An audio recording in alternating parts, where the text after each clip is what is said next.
local regression dengan yang namanya GAM, ya. Jadi dua materi itu yang dua subbab itu yang akan kita pelajari hari ini. Oke, minggu lalu kita sudah belajar yang namanya apa? Oh ya, local splinom sama splinus. Jadi ketika tidak bisa memenuhi asumsi linearitas yang pada akhirnya kita menggunakan yang namanya polinomial dan spline gitu ya. Jadi bagaimana ketika asumsi itu tidak terpenuhi tapi kita tetap ingin mengetahui bagaimana sih hubungan antara si X dengan si Y.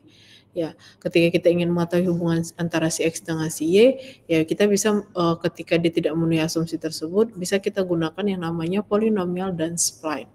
Nah, kali ini kita akan masuk ke dalam regresi lokal atau biasa disebut local regression gitu ya. Sebenarnya ketika kita berbicara di materi yang minggu ini sama minggu lalu itu memang ketika memang asumsinya tidak terpenuhi, kemudian ketika bentuk dari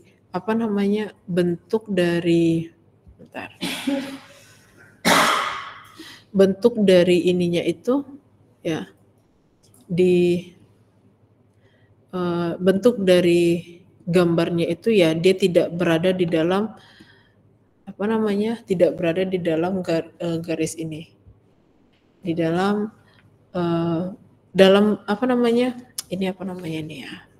Cartesiusnya ya. Cartesiusnya dia ada membentuk yang namanya, kalau di Cartesius itu ketika dia punya surface-nya ya, ada surface itu bentuknya dia tidak membentuk linear tapi dia ada membentuk gelombang-gelombang seperti itu. Nah, kita masuk ke yang namanya local regression. Ini ada di buku, silakan dibuka di bukunya saja. Ya, jadi sebenarnya local regression ini apa? Ya, jadi local regression ini adalah pendekatan yang berbeda untuk memodelkan fungsi nonlinear. Kalau kemarin kita belum berbicara fungsi, nah sekarang sudah masuk ke dalam fungsinya. Ya, jadi ketika kita di sini si X-nya itu, kalau kemarin kan kita nyari nilai parameternya, parameter si beta 0, si beta 1 seperti itu. Nah, kalau di sini sudah masuk ke dalam fungsi. Jadi ketika kita memasukkan datanya itu ya dia masuk ke dalam sebuah fungsi seperti itu. Ya. Nah, jadi pendekatan yang berbeda untuk memodelkan fungsi nonlinear yang fleksibel. Ya, jadi dia fungsi nonlinearnya itu sifatnya fleksibel. Ya, dengan cara menghitung estimasi pada titik target X0 hanya menggunakan pengamatan pelatihan yang berada di sekitaran titik tersebut. Jadi dia itu hanya menggunakan estimasi pada titik target X0-nya saja. Ya, jadi dia cuma menggunakan ininya saja pada titik target X0-nya. Ya, jadi nanti menggunakan pengamatan pelatihan yang berada di sekitaran titik tersebut. Nah, perhatikan gambar ini. Gambar 7.9 ini ya, 7.9 ini menggambarkan ide pada data simulasi. Jadi ini gunakan data simulasi, jadi datanya dibangkitkan saja ya, dengan titik targetnya itu dekat dengan 0,4. Jadi titik targetnya itu dibuat dekat dengan 0,4 ya, ini dia dekat dengan titik 0,4. Ini dia titik targetnya. Nah, satu lagi dengan batasnya itu 0,05. Jadi ini dia dekat 0,4 sama dekat dengan 0,05. Ya. Nah, yang artinya apa? Nah, ini kan ada garis biru ya. Kalau pengen jelasnya ada di buku itu ya. Jelasnya itu ada garis biru menunjukkan ini fungsi fx-nya, yang biru ini gambar fungsi fx-nya. Kemudian sedangkan gambar orange itu adalah orange ini ya, gambar orange ini menunjukkan ini estimasi regresinya. Ini gambar dari si estimasi regresinya seperti itu. Ya, jadi ini dibangkitkan datanya, ini yang digunakan data simulasi, data pembangkitan di mana ada batasannya, di mana titik targetnya itu kita buat 0,4, sementara nanti batas dari satu lagi itu si Y-nya berarti itu 0,05. Itu dia. Ini 0,05.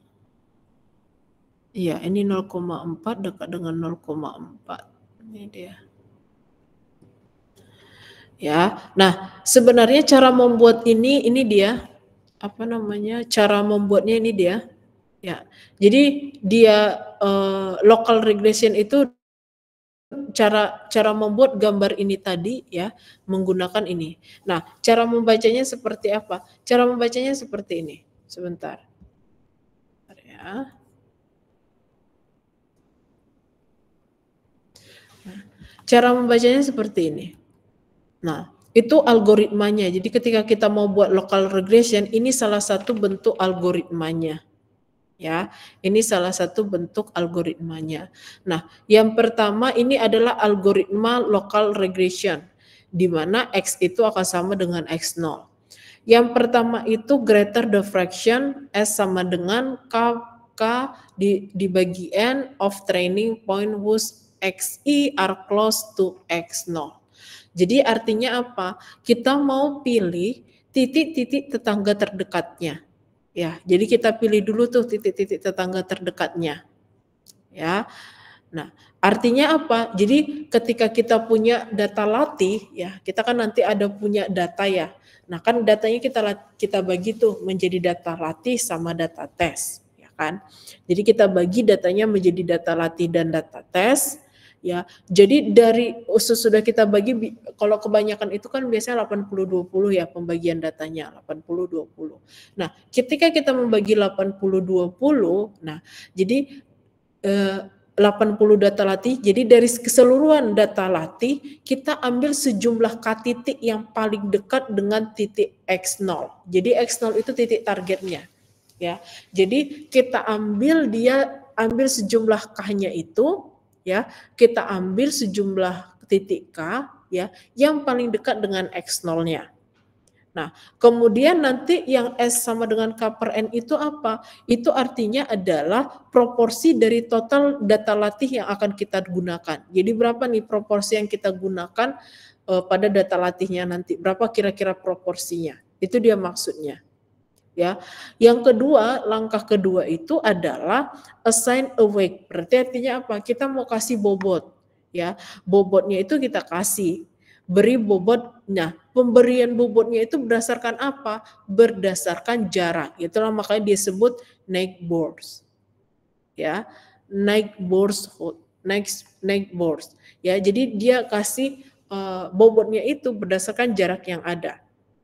Ya, jadi setiap titik-titik dalam tadi kan udah kita tentukan ya berapa nilai K-nya, lalu tadi kita sudah tentukan berapa nih proporsinya setiap itu. Jadi setiap titik dalam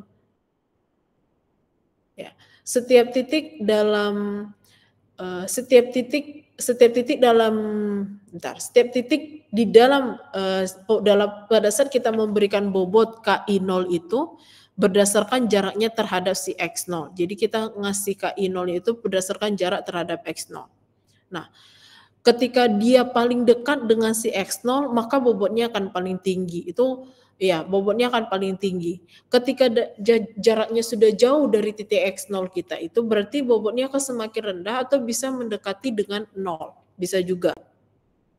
Ya, jadi semua titik di luar K tetangga diberi bobot 0 juga. Jadi di sini intinya apa? Di sini intinya jadi ketika itu dia dekat dengan nih.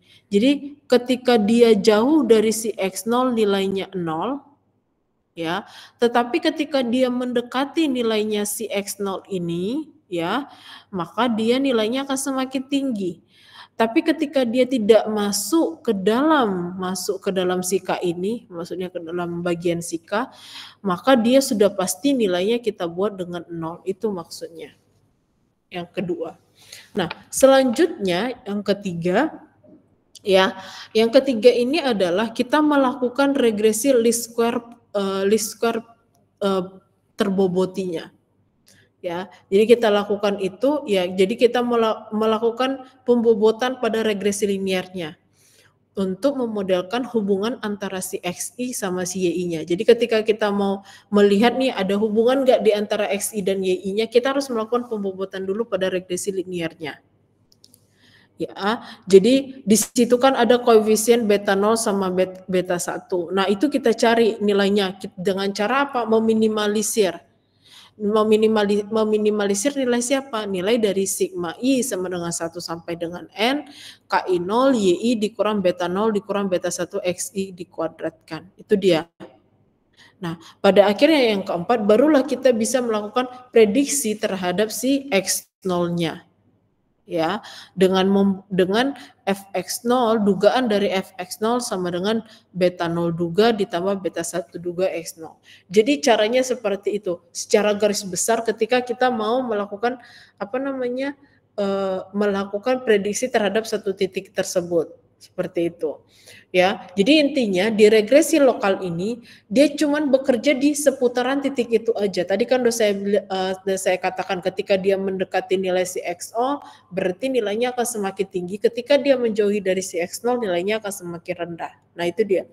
Dibandingkan dengan regresi global yang kemarin polinomial dengan spline, pendekatan ini lebih fleksibel dan adaptif terhadap pola lokal data. Jadi ketika dia pola lokal data itu berarti ketika dia berada di sekitaran titik data tersebut. Jadi dia lebih baik gitu, lebih bagus menginterpretasikannya. Nah, itulah dia mengenai local regression. Jadi lebih ke arah satu titik saja kalau local regression. Ya, ketika dia sudah masuk ke banyak titik, berarti kan itu diulang terus nih. Ketika ada beberapa titik, berarti itu akan diulang seperti itu. Ya, nah itu dia mengenai local regression. Oke, sampai sini ada yang mau ditanyakan?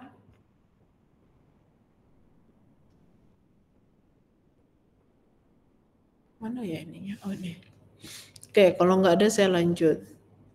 Nah, itu dia local regression. Nah, sekarang kita masuk ke dalam GAM. Biasanya orang sebut GAM, ya, Generalized Adaptive Model, ya. Nah, jadi Generalized Adaptive Model ini adalah lebih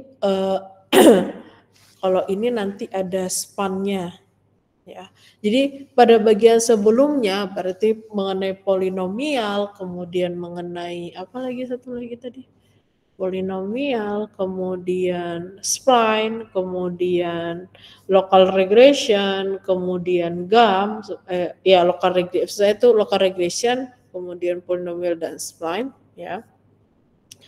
Nah, disajikan sejumlah pendekatan ya untuk secara fleksibel bagaimana dia memprediksi responnya berdasarkan prediktor tunggal X-nya.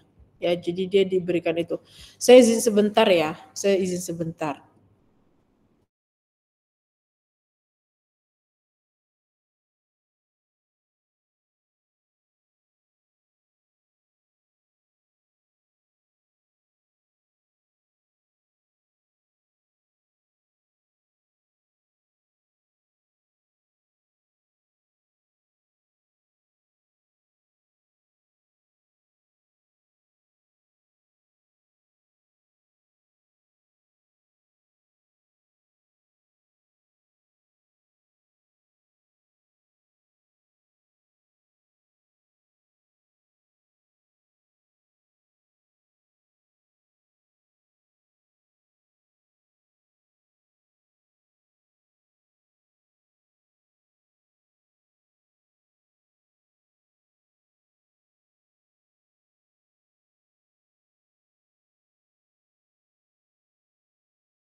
Oke, saya lanjutkan.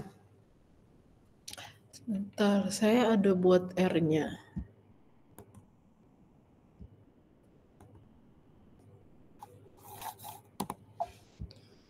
R.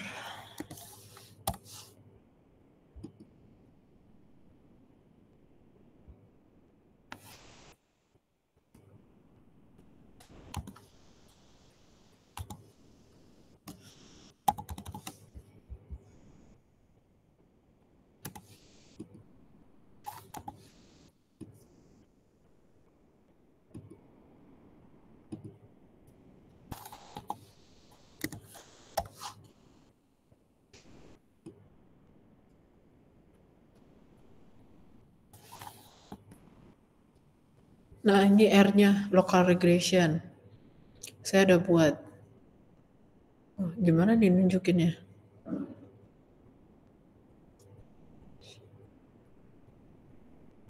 Oke, nah ini dia. Ya, jadi ini saya bangkitkan dari bilangan bangkitan ya. Ini saya bangkitkan. Jadi ini saya bangkitkan. Udah komstat kalian? Belum ya? Komstat udah belum ya? Belum. Belum ya? Udah atau belum komstat? Belum, Bu. Belum ya? Oke. Ini sebenarnya ini saya bangkitkan datanya secara acak. Ini saya kunci dia. Jadi ketika kita mau mengunci, ketika kita membangkitkan data itu kan biasanya kalau di running dia akan ganti gitu. Nah, ini supaya dia tidak ganti-ganti, jadi saya kunci dia pakai setSheet. Nah, kemudian ini saya bangkitkan, ini runif berarti dari bilangan bangkitan uniform. Ya, ini saya urutkan dari yang terkecil ke terbesar. Saya bangkitkan ada sebanyak 100. Ya. Kemudian saya bangkitkan X-nya itu, kemudian Y-nya itu saya bangkitkan juga. Tapi di sini saya gunakan sinus, ini bilangan bangkitan ya. Ini menyesuaikan dengan model yang ada. Sinus 2 kali Pi, ini Pi dikali X, nilai X ini, ditambah ini bilangan bangkitan dari bilangan normal. Di mana yang saya bangkitkan itu ada 100, kemudian standar deviasinya sebesar 0,1. Itu dia. Head X. Head. Ya. Ini tinggal di running aja. Nah, ini dia. Jadi ini dia bilangan bangkitannya. Nah, kemudian saya mau buat bilangan local regression-nya. Nah, saya mau buat local regression-nya. Fungsi yang kita gunakan adalah fungsi loss. Ini nama fungsinya kalau di local regression. Ya, span-nya itu adalah proporsi tetangganya tadi. Yang K sama dengan apa tadi namanya? Yang K sama dengan nih S sama dengan K per N, itu span ya. Nah, saya buat nilainya sebesar 0,3. Sudah saya running.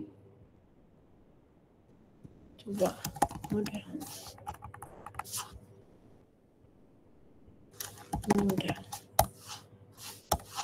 Nah, ini dia ya modelnya. Jadi dia ada observasinya ada 100, equivalent numbernya 10,4, residualnya 0,08. Nah, lalu kita cari ini nilai prediksinya yang baru berapa. Nah, ini nilai prediksinya tinggal saya inikan aja. Nah, add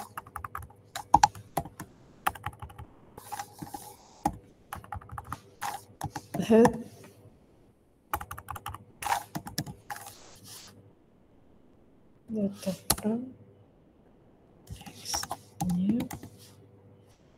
from X-nya, ini ya.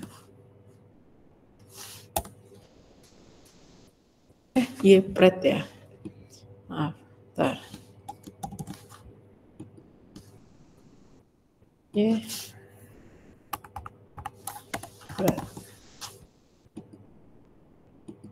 Nah, ini dia.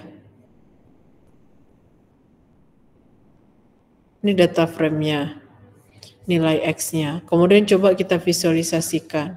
Di sini saya visualisasikan. Nah, ini bentuknya. So, nggak bisa.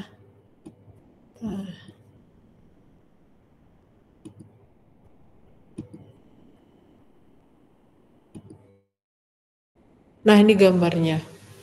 Ya. Jadi ini dia apa namanya? Yang biru itu dia garis apa nama tadi dibilang? Yang biru itu dia namanya ini plot dari yang plot X, Y-nya, lines-nya itu saya buat menjadi biru supaya kelihatan nih beda. Nah, jadi yang warna ini ya, ini adalah garis dari si X sama si Y-nya. Sementara yang biru ini adalah garis dari prediksinya. Jadi tepat ya ketika kita menggunakan regresi lokal, ya itu tepat gitu ketika kita menggunakannya seperti itu. Ini kebetulan tepat karena memang asumsi yang digunakan, saya membangkitkan datanya itu ya ini normal gitu. Makanya ketika menggambarkan pun dia akan tepat karena kan ini menggunakan data bangkitan seperti itu, yang mana distribusinya sudah jelas, oh dia memenuhi seperti itu. Ya, nah itu dia mengenai yang namanya local regression, itu salah satu contoh lokal dari regressionnya. Ya, oke, kita masuk selanjutnya, masuk ke dalam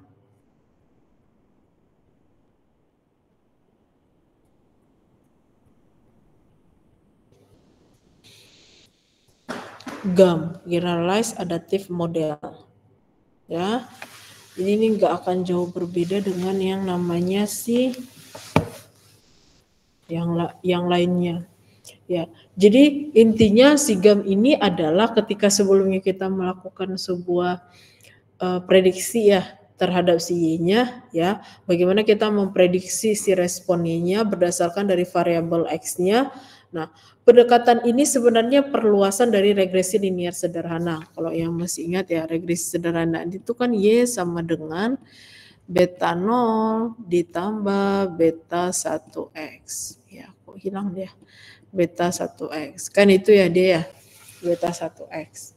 Nah, di sini kita akan mengeksplorasi permasalahan memprediksi Y secara fleksibel berdasarkan beberapa prediktor. Ini merupakan perluasan dari regresi linear berganda. Jadi bagaimana kita mengeksplor permasalahan yang ditimbulkan oleh si X. Kalau kemarin kan si Y. Kalau kemarin kan si X-nya yang kita apa namanya? Kita buat sefleksibel mungkin supaya dia bisa memprediksi si Y. Nah, kalau sekarang si Y yang kita buat sefleksibel mungkin supaya ya kita buat supaya bisa diprediksi seperti itu. Ya. Oh bukan, ini tetap si X-nya yang fleksibel ya. Untuk memprediksi si Y kalau di sini. Nah, GAM ini menyediakan sebuah kerangka umum untuk memperluas model linear standar dengan cara mengizinkan fungsi-fungsi dari si non-linearnya dari masing-masing variabel, sambil tetap mempertahankan sifat aditifnya. Sama seperti model linear, GAM juga dapat diterapkan pada respon kuantitatif maupun kualitatif. Ya, jadi di sini ya si GAM itu ya, di sini coba kita dilihat gambarnya di sini. Jadi nanti praktikum kalian kalau nggak salah datanya tentang ini juga. Jadi nanti di praktikum aja dicobakan ya. Jadi kalau dilihat di sini X-nya itu X umur ya. Kemudian kalau yang Y-nya itu wage, itu berarti gaji ya. Wage-nya itu gaji. Nah, perhatikan di sini hasil dari menggunakan ini span-nya. Jadi span-nya saja yang dimainkan. Jadi ini tetap memakai ini pakai lokal regresi tadi yang saya tunjukkan contohnya itu ya, tapi span-nya dibagi. Ini span-nya ada yang 0,2, satu lagi span-nya itu 0,7 seperti itu. Ya. Nah, coba kita lihat dulu yang span 0,2 berarti yang warna merah ya. Jadi ketika spannya 0,2 kan berarti tetangga span itu kan artinya tadi tetangga terdekat. Berapa sih jumlah latih data tetangga terdekat kita? Berarti bisa kita lihat bahwa kalau 0,2 berarti 0,2 dari 100% berarti 20%. Berarti menggunakan 20% dari data tetangga terdekat kita itu dari setiap titik usia untuk membentuk model lokalnya. Jadi ketika kita menentukan nilai X-nya di sini ya, ketika kita menentukan nilai X-nya di sini misalnya X0-nya, berarti kita ambil 20 tetangga terdekatnya ada di mana saja. Itu yang kita ambil. 20 tetangga terdekatnya. Nah, dari 20 tetangga terdekatnya sudah. Nah, itulah dia yang disebut dengan model lokal tadi. Ya, jadi itu dia. Jadi ketika kita menggunakan span 0,22 berarti 20% data tetangga terdekat dari setiap titik-titik usia kita, ya itu model linear, model lokalnya. Kemudian ketika kita menggunakan yang namanya si 0,2 ini, dia bentuknya itu lebih lentur ya. Kalau dilihat tuh banyak gelombang-gelombangnya kalau yang di dalam si ini. Nih, kalau kalian lihat nih yang warna merah nih. Ini banyak, dia membentuk gelombang-gelombang. Yang artinya apa? Dia fleksibel sekali, seperti itu. Dia fleksibel sekali atau biasa disebut lentur ya terhadap fluktuasi datanya. Nah, kemudian untuk derajat kebebasannya yaitu sebesar 16,4. Artinya, ketika derajat kebebasannya semakin besar, artinya apa? Oh, berarti dia lebih kompleks. Ya, dia lebih kompleks menginterpretasikan data kita. Itu dia artinya.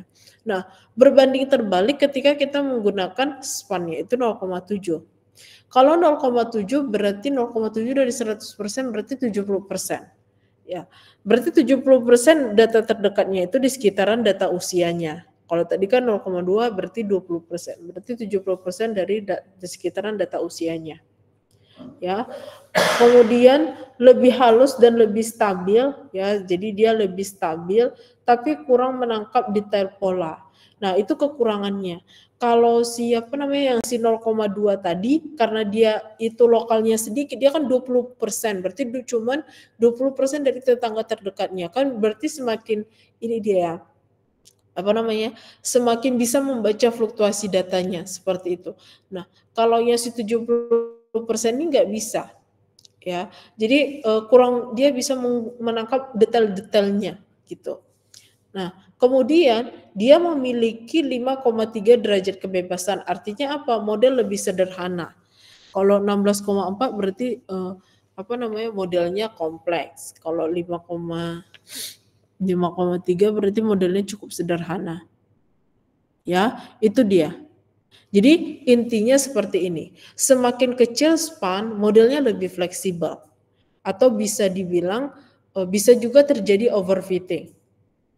Ya, nah sebenarnya kalau semakin besar juga nilai spannya juga bisa overfitting ya. Tapi semakin besar spannya modelnya lebih halus. Jadi ketika spannya kecil modelnya lebih fleksibel. Ketika nilai spannya besar, modelnya lebih halus seperti itu. Ya, jadi intinya apa? Intinya adalah ketika kita menggunakan pola lokal linear ini ya, ini kan namanya lokal linear ya. Dia lebih menyesuaikan ke pola hubungan non linearnya antara gaji dan usia. Ya.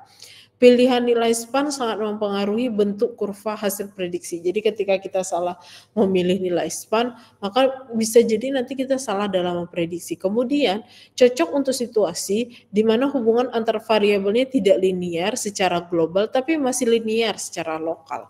Jadi artinya apa? Linear secara global itu secara keseluruhan dia itu tidak linear secara keseluruhan, tetapi ketika kita buat per lokalnya, jadi per lokal itu kan ketika kita menentukan tuh, oh ini nih titik X0-nya, kita ambil tuh 20% dari sekitaran sini. Nah, dia lebih gampang menangkap fleksibilitasnya, menangkap hubungan linearnya seperti itu, karena kan semakin kecil ruang lingkupnya seperti itu. Itu dia artinya. Ya, nah lanjut.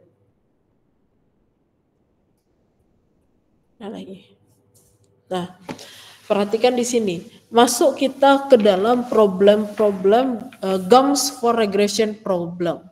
bagaimana sigam ini menyelesaikan permasalahan yang ada di dalam si regresi. Ya, oke, sebentar.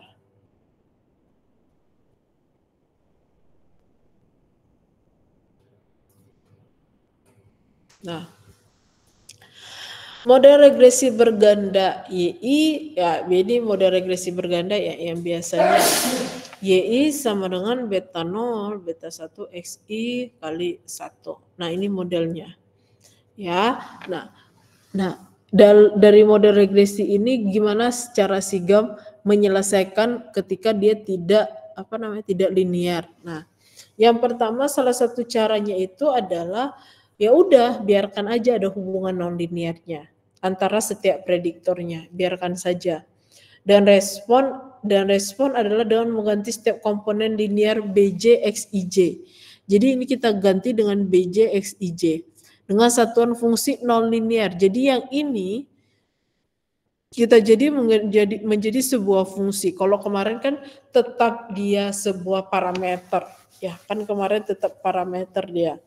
Nah, kalau sekarang kita ubah dia menjadi sebuah fungsi. Nah, akhirnya modelnya itu bisa diubah menjadi ini. Ini dia bentuk modelnya. Ya, ini dia bentuk modelnya. Berarti beta 0, F1XI1, F2XI2 sampai dengan FPXIP. Itu dia. Ya, jadi model dari bentuk hubungan sigam ini apa? Hubungan antara setiap prediktor dan responnya bisa nonlinear.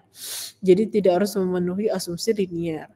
Tapi keseluruhan model tetap bersifat aditif. Jadi ini tetap aditif ya, masih tetap aditif itu kan berarti masih ada model ininya. Model aditif itu berarti bisa dimodelkan ininya. Ada modelnya, bentuk modelnya ada gitu. Nah, ini dia. Ya. Nah, setiap FJ biasanya dibentuk menggunakan metode smoothing seperti spline, loose atau basis function. Ya, jadi maksudnya itu FJ-nya itu berarti F1, F2 sampai FP-nya itu bisa kita smoothingkan ya. Menggunakan metode apa? Bisa menggunakan metode spline, bisa menggunakan metode loose, bisa menggunakan basis functionnya. Itu dia. Ya. Oke, lanjut. Nah, ini adalah salah satu contoh GAM. Model ini disebut model aditif karena kita menghitung fungsi tervita Fj untuk setiap variabel vektor Sj lalu menjumlahkan seluruh konstribusinya. Jadi yang maksudnya itu apa? Yang maksudnya itu adalah ketika saya menggunakan data week ya, year, age dan education. Ya, itu yang data sebelumnya itu yang ini. Yang ini yang dipakai. Ya. Nah, jadi pada bagian sebelumnya si polynomial spline sama si local regression, kita membahas berbagai metode untuk menyesuaikan fungsi dari satu variabelnya. Nah, keunggulan dari sigam ini apa? Kita dapat menggunakan metode tersebut sebagai komponen penyusun untuk membentuk sebuah model aditif. Jadi dari yang dari model dari si X-nya itu bisa kita buat menjadi sebuah model aditif. Ya, bahkan untuk sebagian besar metode yang telah kita lihat sejauh ini dalam bab ini, ya, hal tersebut dilakukan cukup mudah ya, karena kan memang ketika kita menggunakan polinomial derajat kubik ya, kalau nggak salah kemarin kita belajar derajat kubik itu, ya dia memang bisa menginterpretasikan dibandingkan yang regresi logistik. Nah, sebagai contoh kita ambil ada yang namanya natural spline. Ya, dan bayangkan kita ingin menyesuaikan model tersebut pada data weight. Modelnya seperti ini. Nah, ini modelnya. Jadi ini beta 0 ditambah fungsi YR, ditambah fungsi X, ditambah fungsi education. Nah, jadi di data ini dibilang year dan X itu dia dalam bentuk kuantitatif, kalau education itu dia dalam bentuk kategori. Berarti kalau kalian lihat nanti ya di buku kalian itu ya, ini dia. Ya. Nah, jadi untuk klasifikasinya itu, untuk si kategorinya itu dia ada, kalau nggak salah ada 1, 2, 3, 4, ada 4 kelompok.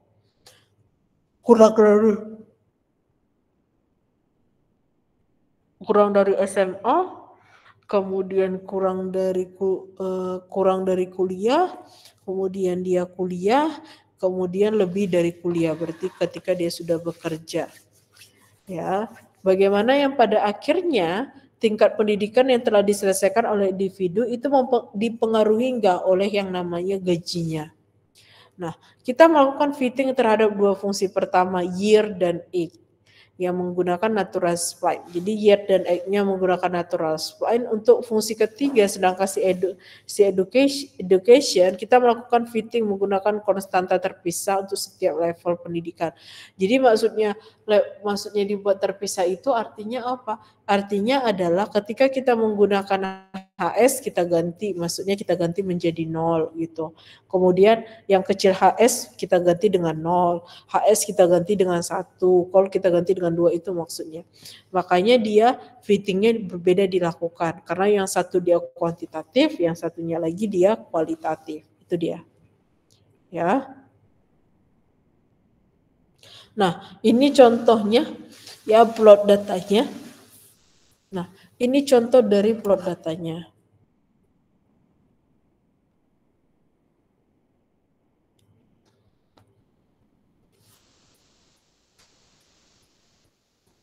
Nah, perhatikan dari gambar ini ya. Ada F1, ada F2, sama F3.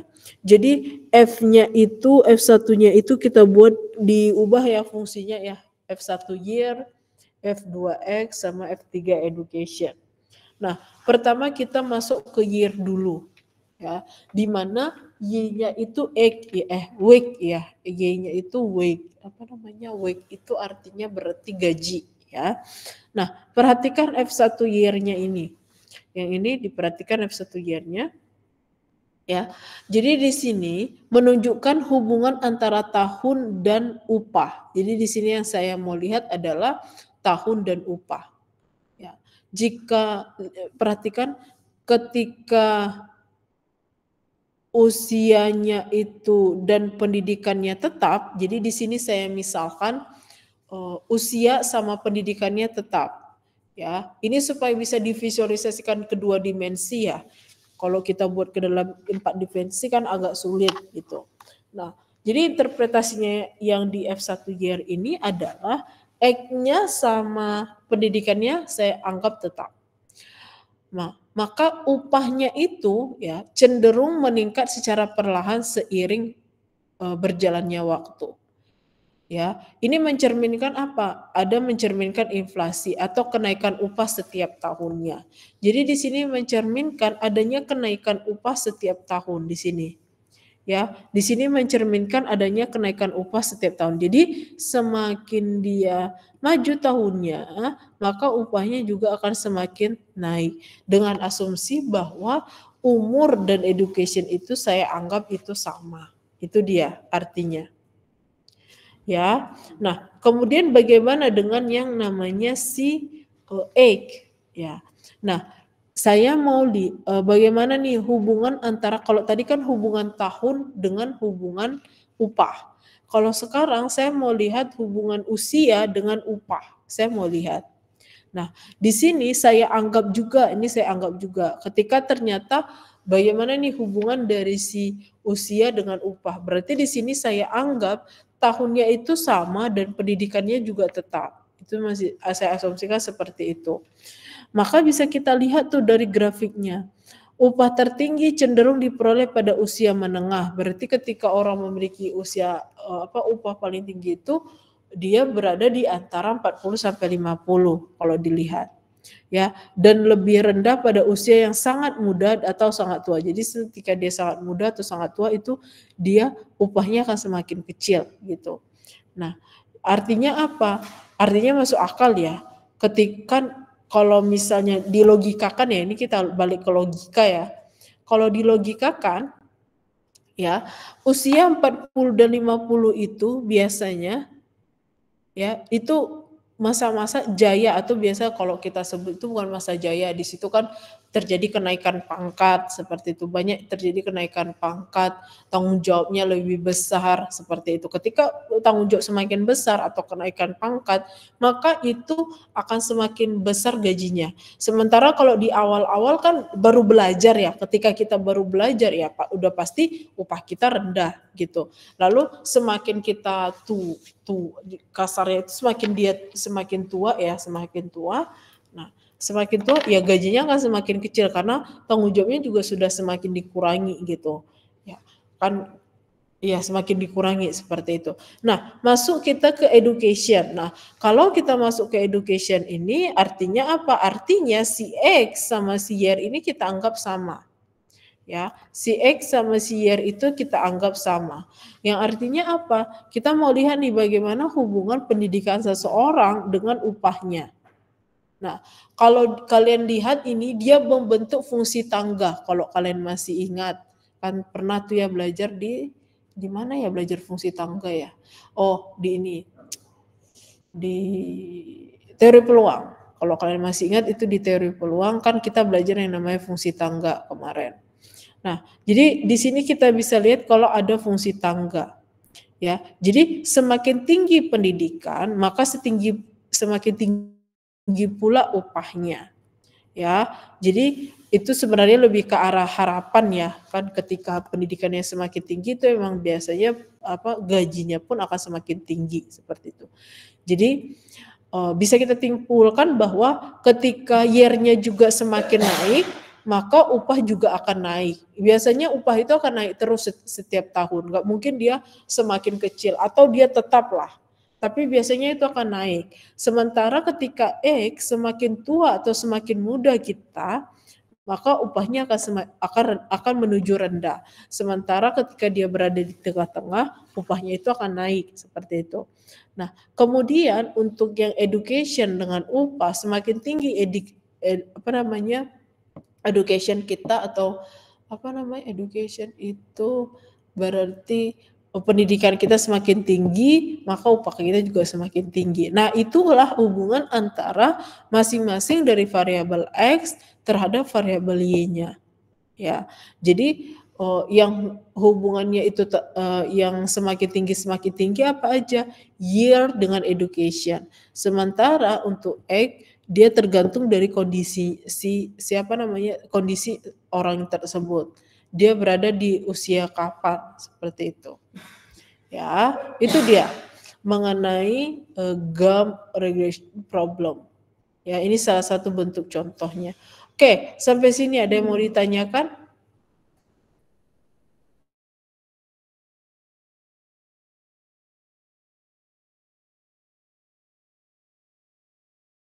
Oke, kalau nggak ada berarti kita lanjut dulu lah.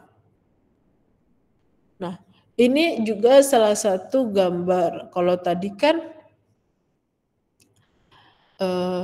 detailnya, ya detail dari setiap fungsinya. Ya, nah kalau di sini kalau tadi kan menggambarkan ini dia. Kalau di sini F1 dan F2-nya itu berarti F1 sama F2-nya ini yang ini ya. Year sama ini saya lakukan smoothing spline dengan 4 dan 5 degree freedom. Jadi saya gunakan untuk 4 dan 5 degree freedom untuk egg dan year. Oke. Nah, selanjutnya interpretasinya apa?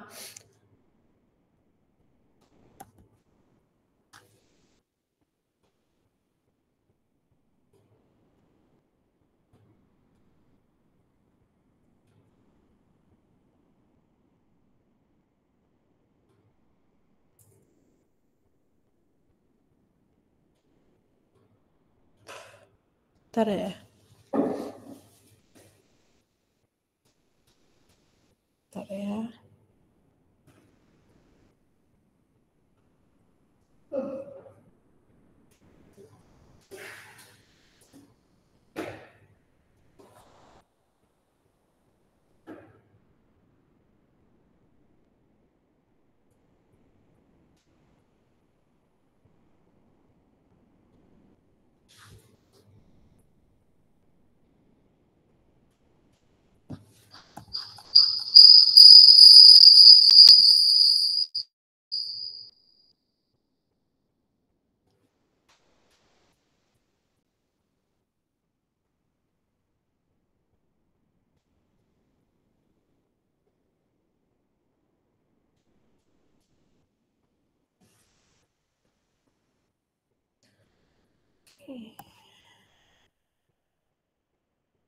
Oke, masuk kita ke dalam ketika F1 sama F2-nya itu saya lakukan smoothing.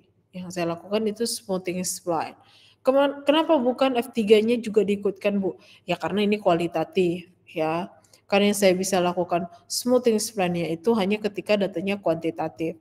Jadi, tapi kan udah kita ubah, Bu, jadi 0, 1, dan 2. Ketika kita tetap mengubah menjadi 0, 1, 2, 3 itu bukan kuantitatif ya, itu tetap kualitatif ya. Karena 0 itu menggambarkan kecil dari HS, 1 itu HS, seperti itu. Bukan kita bisa mengatakan 0 lebih besar dari 1. Kalau 0 lebih besar dari 1 itu baru kuantitatif. 0 lebih besar dari 1. 0 lebih kecil dari 1 itu baru dibilang kuantitatif. Ketika kita mengubahnya saja ke dalam bentuk kode, kan kita tidak bisa bilang kalau 0 itu sama dengan 1. Itu dia. 0 itu lebih kecil dari 1. Karena dia menggambarkan ya 0 itu kecil dari HS, ya HS itu sama dengan 1 seperti itu. Jadi bukan menggambarkan kecil atau besarnya. Nah, perhatikan di sini saya sudah ganti menjadi smoothing spline. Jadi itu diganti menjadi smoothing spline, sudah. Nah, interpretasinya apa? Interpretasinya seperti ini. Nah, jadi kan di sini saya pakai F1 sama F2-nya itu menggunakan yang namanya tadi saya bilang smoothing spline. Yang saya gunakan itu adalah yang namanya natural spline. Ya, maaf, gambar yang tadi sebelum tadi 711 itu dia menggunakan natural spline, yang ini ya. Yang ini dia menggunakan natural spline, kalau ini menggunakan natural spline, kalau ini menggunakan smoothing spline. Jadi dia menggunakan smoothing spline. Ya. Nah, dengan 4 atau 5 degree freedom. Jadi tadi udah dibilang 4 atau 5 degree freedom ya setiap masing-masing. Ya. Nah, sementara fungsi F3 itu dia tetap ya karena dia merupakan yang pertama dia itu datanya kualitatif, kemudian dia fungsinya fungsi tangga, jadi nggak bisa dong kita ubah seperti itu. Nah, kemarin udah belajar ya kalau natural spline itu kan sebenarnya dia kemarin minggu lalu kita sudah belajar kalau natural spline itu dia bentuk khusus dari si spline yang terbatas pada tepi boundary-nya itu, pada tepi-tepi itu. Ya, nah kemudian ketika kita mau mencari parameternya kita bisa menggunakan yang namanya regresi least square, itu bisa kita gunakan. Nah, sementara untuk smoothing spline ya itu berbeda dengan yang namanya natural spline. Ya, kalau si natural spline itu bisa langsung kita estimasi. Kalau yang namanya si smoothing spline itu tidak bisa kita regresi, kita itu tidak bisa kita estimasi. Ya, jadi kita nggak bisa langsung melakukan estimasi langsung menggunakan yang namanya menggunakan yang namanya least square, itu nggak bisa kita lakukan. Ya, nah akhirnya metode yang kita gunakan di sini adalah namanya backfitting. Backfitting itu ada kalau di R ya, saya nggak tahu di Python, saya cobanya baru di R. Kalau di R itu menggunakan namanya fungsi GAM. Kalau di R itu namanya fungsi GAM. Nah, backfitting itu apa? Nah, kalau di R itu backfitting itu lebih ke arah prosedur iteratif yang memperkirakan fungsi untuk setiap prediktor satu persatu dengan menahan yang lain tetap dan mengupdate berdasarkan parsial residualnya.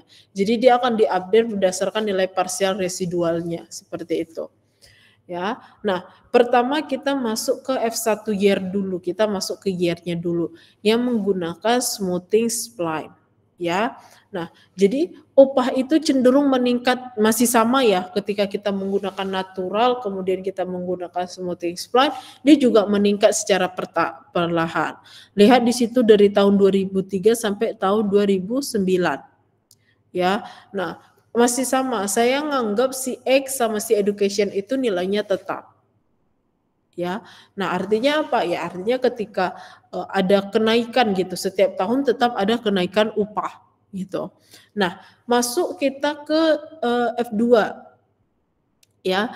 Nah, ini upah maksimalnya itu berada di sekitaran umur 50. Jadi hampir mirip ya interpretasinya tadi dengan yang si natural tadi yang sebelumnya.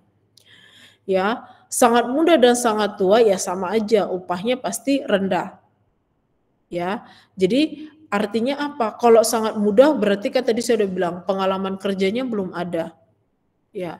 Jadi dia juga baru bekerja ya Pak, ya seharusnya memang gajinya rendah. Ketika dia sangat menjadi tua berarti artinya apa? Pengalamannya emang banyak, tapi produktivitasnya pasti akan berkurang, seperti itu. Dia tidak akan bisa lagi kalau biasanya ya kalau di kerjaan itu semakin kita tua itu kan produktivitas kita juga menurun, tanggung jawab, tingkat kestresannya juga akan semakin kecil, seperti itu. Nah, balik ke F3, kalau F3 ini ya dia education nggak kita apa-apain. Artinya apa? Artinya semakin tinggi pendidikan ya sudah pasti gajinya akan semakin besar. Ya. Nah, jadi sebenarnya ketika saya mau menggunakan natural, kemudian saya menggunakan smoothing, hasilnya sama. Di sini kebetulan sama, ini kebetulan sama. Ya, hasilnya kebetulan sama. Nah, jadi artinya apa? Artinya GAM itu dia itu sangat fleksibel. Artinya fleksibel dalam artian apa? Karena dia per lokal tadi. Ya, per lokalnya tadi. Karena kita ada span-nya itu, modelnya itu per lokal. Ya. Jadi kita bisa memilih jenis fungsi tak linearnya yang ingin digunakan untuk setiap prediktornya. Kita bisa pilih fungsi-fungsi enggak linearnya yang digunakan untuk setiap prediktornya. Baik itu natural spline, smoothing spline, local regression dan lain sebagainya. Nah, jadi walaupun ternyata ketika kita menggunakan yang ini smoothing spline ini lebih kompleks fittingannya karena memerlukan back fittingnya tadi, ini perlu back fitting kalau yang namanya si smoothing spline. Tapi sebenarnya hasilnya mirip kok dengan si natural spine gitu. Ya. Jadi artinya apa? Model ini tidak banyak berubah dari yang si naturalnya. Tetapi ketika kita menggunakan smoothing spline itu kita punya kebebasan bentuknya lebih besar dan mengandung pola-pola yang lebih kompleks. Maksudnya kebebasan untuk bentuknya lebih besar terhadap data apa? Terhadap data yang memiliki pola-pola yang lebih kompleks seperti itu. Nah, itulah dia. Ini kebetulan mirip ya hasilnya. Ini kebetulan kalau kasus lain dia akan mungkin bisa jadi jauh berbeda seperti itu. Ya. Nah, jadi ini dia mengenai yang namanya salah satu contoh ketika saya menggunakan yang namanya natural spline dengan yang namanya smoothing spline. Nah, itu dia. Ya. Oke, saya lanjutkan dulu. Nah, jadi arti kelebihan dari si GAM ini apa? Yang pertama, dia lebih fleksibel dalam memodelkan hubungan non-linear. Jadi ketika hubungan non-linear, dia lebih fleksibel. Nah, setiap prediktor XJ dapat dimodelkan dengan fungsi non-linear FJ. Tanpa perlu kita lakukan eksplorasi transformasi secara manual. Jadi kita nggak perlu melakukan eksplorasi transformasi secara manual. Ketika dia tidak linear kan kita harus transformasi, biasanya kan gitu ya. Nah ini nggak perlu gitu. Nah ini menghemat waktu dan meminimalkan asumsi bentuk fungsinya. Jadi bentuk fungsinya lebih minimal. Nah akurasi prediksinya lebih baik karena dia bisa nangkap pola non-linearnya dan lebih akurat dalam memprediksi si Y-nya. Ya. Lalu interpretasinya tetap jelas. Nah, tadi kita lihat ya, dia masih bisa menjelaskan hubungan antara siapa? Hubungan antara tahun dengan upah, kemudian umur dengan upah, kemudian education dengan upah, seperti itu. Ya. Nah, kemudian bisa membantu untuk analisis inferensial. Nah, kemudian bisa mengendalikan kompleksitas FJ-nya ya dari degree of freedom-nya yang mengatur beberapa halus atau liar bentuk fungsi-fungsinya. Itu dia. Ya. Nah, selanjutnya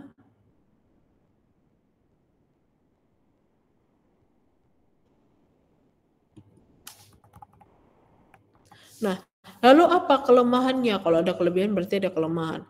Kelemahannya yang pertama adalah keterbatasan pada struktur adaptifnya.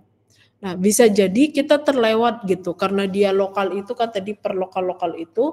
Nah, bisa jadi dia terlewat hubungannya seperti itu, interaksi antara variabel X dengan variabel Y-nya. Misalnya, jika efek dari X1 bergantung pada X2, GAM standar tidak menangkap pola ini. Yang kedua, ada penanganan khusus untuk interaksi. Jadi karena itu tidak bisa ditangkap polanya, maka harus ada penanganan khusus. Jika ingin tahu bagaimana interaksi antara si X dengan si Y, maka perlu menambahkan secara eksplisit prediktornya. Ya, jadi bagaimana hubungan interaksi linearnya. Yang kedua, atau bisa kita gunakan variabel seperti FJK, XJ kurang koma XK. Berarti pendekatan two dimensional smoothers. Bisa juga pakai itu juga bisa. Nah, selanjutnya itu adalah masih kurang ini kalau dibandingkan metode non parametrik ya, nanti kalau ada lagi belajar non parametrik nanti metode ini, tapi di mata kuliah statistika non parametrik. Nah, untuk struktur yang sangat kompleks, metode seperti random forest dan boosting itu biasanya lebih cocok. Kompleksnya itu ya ketika ada yang namanya tadi kan ada ya educationnya ya. Kalau tadi kan educationnya dibiarkan saja gitu. Nah, ketika ada variabel kualitatif mungkin bisa dicobakan menggunakan random forest atau yang namanya boosting. Itu dia.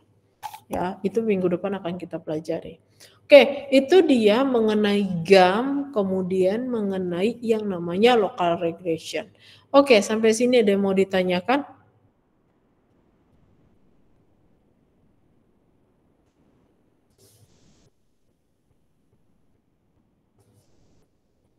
Ada? Oke. Bu, mau nanya Bu. Iya, boleh. Itu GAM tuh ada knot juga nggak Bu? Kayak spline kemarin gitu. Oh, ini nggak ada. Dia lebih ke arah span. Kalau dia itu lebih ke arah span. Kemudian, bukan. Itu local regression yang ada. Maaf, bentar. GAM. Ini tadi GAM. Nah, kalau GAM ini lebih ke arah span-nya aja. Ya, dia kan perluasan. Dia lebih ke arah span-nya aja. Gimana kita menentukan proporsi dari tetangga-tetangga terdekatnya saja. Jadi nggak ada yang namanya local, knot. Ya, itu dia. Oke, yang lain ada yang mau ditanyakan? Oke, kalau nggak ada, karena materinya emang kebetulan yang materi ini sedikit ya, yang GAM sama siapa sih, local regression. Nah, kerjakan tugas ini. Dari buku, apa nama bukunya? Nah, bukunya. Buku.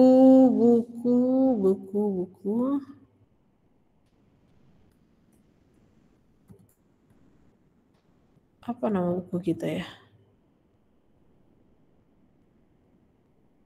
Apa nama bukunya? Saya lupa ya. Statistical Learning. Udah ada bukunya? Kalian udah punya bukunya? Udah punya belum bukunya Statistical Learning? Udahlah, kan udah kuliah, udah pertemuan 8. Nah, bukunya dari buku Statistical Learning, kerjakan halaman 299, nomor 3, nomor 6, sama nomor 7. Nanti dikumpulkan minggu depan di di e-learning. Itu dia. Oke, sampai sini ada yang mau ditanyakan?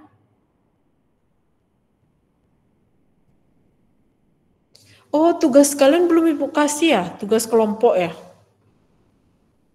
Belum, Ibu. Belum ya? Oh, nantilah Ibu kasih juga ya. Nanti digabung aja yang keempat-empat yang minggu lalu. Nanti Ibu buat pengumumannya di e-learning aja. Oke, sampai sini ada yang mau ditanyakan? Cukup?